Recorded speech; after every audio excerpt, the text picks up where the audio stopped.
ये बात आपने सही कही कि सेंसिटाइज करना और सेंसिटिविटी बढ़ाना, सेंसिटाइज करना कि आप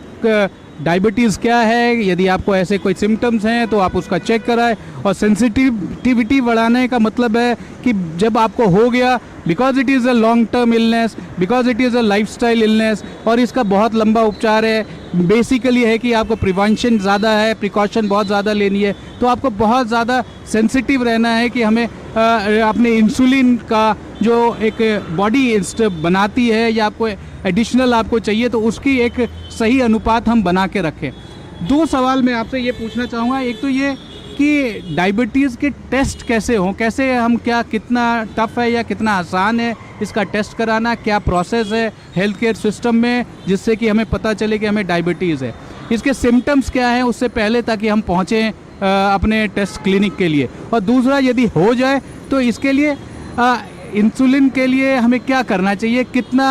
आपने ये भी बताया कि बहुत सीवियर भी हो सकता है और इसके बॉडी वाइटल बॉडी ऑर्गन भी फेल हो सकती है, तो this is a concern, big concern. बिल्कुल बिल्कुल, देखिए जिस तरह से हम बात कर रहे हैं कि अगर सिम्टम्स की बात करें तो सिम्टम्स जो कॉमन सिम्टम माने जाते हैं, एकदम से आपको एक्सेसिव थर्स्ट लग रही है, बहुत ज़्यादा अधिक प्यास लग रही है, आपको बहुत अधिक भूख लग रही है, एक्सेसिव आपको हंगर फील हो रहा है, आपको यूरिनेशन बहुत ज़्यादा आ रहा है, ये इस तरह के 3 कॉमन सिम्टम है। और इसके अलावा आपका वेट लॉस हो रहा है, तो ये काफ़ी ज़्यादा इसके लिए महत्वपूर्ण सिम्टम है जिसके अंदर हमें तुरंत अपना डायबिटीज़ टेस्ट तो कराना ही चाहिए। और रही बात जो प्रिवेंशन की है, देखिए प्रिवेंशन के लिए अभी आजकल बहुत सारे इस तरह से हेल्थ पैकेजेस वगैरह हैं। डायबिटीज़ के लिए अगर हम बात करें तो सबसे अच्छा टेस्ट है एक HbA1c। HbA1c आपको ये बता देता है, प्रिडिक्शन कर देता है कि आप प्री डायबिटिक मतलब आप बॉर्डर लाइन डायबिटिक है कि नहीं। उसके अंदर वैल्यू होती है, जैसे 5.7 से 6.2 तक अगर आप के बीच में है तो मतलब आप प्री डायबिटिक हैं, और उससे अधिक अगर आपकी बढ़ रही है तो आप डायबिटीज़ की तरफ बढ़ रहे हैं। तो ये थोड़ा हमें ज़्यादा ध्यान देने की ज़रूरत है कि अगर ऐसा कोई भी वार्निंग साइन हमारा HbA1c 5.7 5.8 इस तरह से आ रहा है तो हमें उसके ऊपर तुरंत एक्शन लेने की बहुत ज़्यादा ज़रूरत है ताकि हम उसको ठीक समय रहते हुए रिवर्स कर सके। इसके अलावा काफ़ी लोगों में फैटी लीवर होता है, ये सब होता है, तो ये भी उनको भी टेंडेंसी होती है कि आगे डायबिटीज़ डेवलप हो जाए। और ज़्यादातर देखा गया है कि हेरिडिटरी भी होता है, अगर जेनेटिक है आपके पेरेंट्स को है तो आपको थोड़ा समय रहते हुए उस टेस्ट अपना जो है टाइम से टेस्ट कराते रहना ज़रूरी है और अपनी लाइफस्टाइल मॉडिफिकेशन करना बहुत ज़्यादा ज़रूरी है। दवाइयाँ एक हद तक काम करती है, आप जिस तरह से डायबिटीज़ की बात कर रहे हैं, पर उसके अलावा आपका लाइफस्टाइल मॉडिफिकेशन जिसके अंदर एक्सरसाइज बहुत ही महत्वपूर्ण रोल प्ले करती है, आपकी डाइट बहुत महत्वपूर्ण रोल प्ले करती है। ज़्यादातर हमने अभी लॉकडाउन के अंदर देखा, जैसे वर्क फ्रॉम होम ज़्यादा शुरू हो गया है लोगों का, उस दौरान भी लाइफस्टाइल लोगों की काफ़ी ज़्यादा ख़राब हुई है और डायबिटीज़ के केसेस काफ़ी ज़्यादा बढ़े हैं। कोविड के अंदर भी जैसा हमने बताया कि कोविड डिज़ीज़ के अंदर भी जो है डायबिटीज़ काफ़ी ज़्यादा बढ़ी है, जो प्री डायबिटिक्स थे वो डायबिटिक हो गए, काफ़ी सारे लोग प्री डायबिटिक्स हैं, तो एकदम से ये काफ़ी ज़्यादा केसेस सामने देखने को आ रहे हैं। तो इसमें सबसे महत्वपूर्ण रोल आपका लाइफस्टाइल को ठीक करना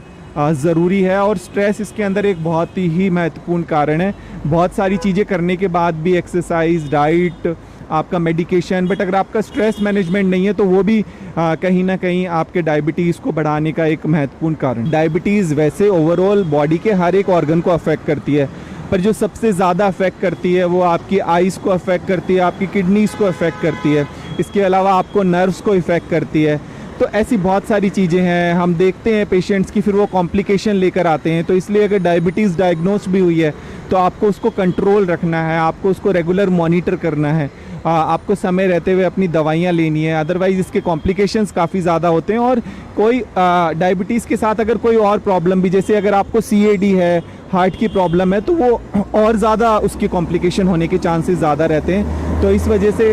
हमेशा ध्यान रखना है कि डायबिटीज़ को आपको अंडर कंट्रोल रखना है, जिसके अंदर आपको लाइफस्टाइल मॉडिफिकेशन के साथ साथ अपनी दवाइयों को भी ठीक तरीके से ध्यान रखना और रेगुलर उसका मॉनिटरिंग करना बहुत ज़्यादा ज़रूरी है। जैसा हमने बताया कि HbA1c टेस्ट होता है, HbA1c से आपका 3 मंथ्स का शुगर लेवल पता लग जाता है, तो इस तरह का एक आप सिंपल सा टेस्ट करा सकते हैं। और बाकी एक माइक्रो एल्बुमिन टेस्ट होता है, उससे आप ये पता लगा सकते हैं कि कहीं आपकी किडनी पे तो डायबिटीज़ का असर नहीं हो रहा। तो ये छोटे छोटे टेस्ट है जिनको आप करा के और समय रहते हुए अपनी जो है डायबिटीज़ को कंट्रोल भी रख सकते हैं, और डायबिटीज़ की वजह से जो ऑर्गन के कोई ऊपर इफेक्ट हो रहा है कि नहीं उसको भी देखा जा सकता है। पहले हम ज़्यादातर देख रहे थे कि एल्डरली लोगों के अंदर ही हो रहे थे, पर अब यूथ के अंदर भी इस तरह से काफ़ी ज़्यादा केसेस आ रहे हैं डायबिटीज़ के, और जबकि हम बता रहे हैं कि काफ़ी हद तक हम इसको रोक सकते हैं। और हमेशा जो प्रिवेंशन के ऊपर खर्चा होता है और जो ट्रीटमेंट के ऊपर होता है वो बहुत ज़्यादा उसके अंदर डिफरेंस होता है। तो इस वजह से हमें प्रिवेंशन के ऊपर थोड़ा अधिक ज़्यादा से ज़्यादा ध्यान देने की ज़रूरत है। और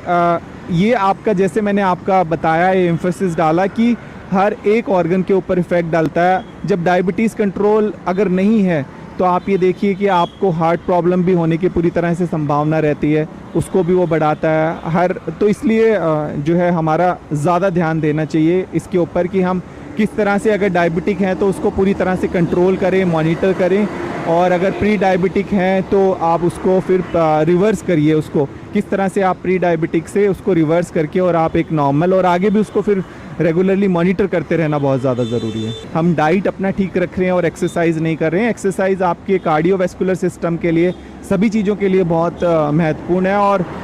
डायबिटीज़ के लिए ख़ास तौर पे जिस तरह से हम बता रहे हैं कि हमारे ब्लड शुगर लेवल्स को मेंटेन करके रखती है। तो इसलिए आपको लाइफस्टाइल तो एक ये आप मान के चलिए कि जैसे लाइफस्टाइल डिजीज़ ही हम कह रहे हैं डायबिटीज़ को, हार्ट प्रॉब्लम को, तो इसलिए आपको उसको एक अपना लाइफ का हिस्सा बनाना है, एक्सरसाइज को, योगा को, मेडिटेशन को, आपको अपनी मेंटल हेल्थ को ठीक रखने के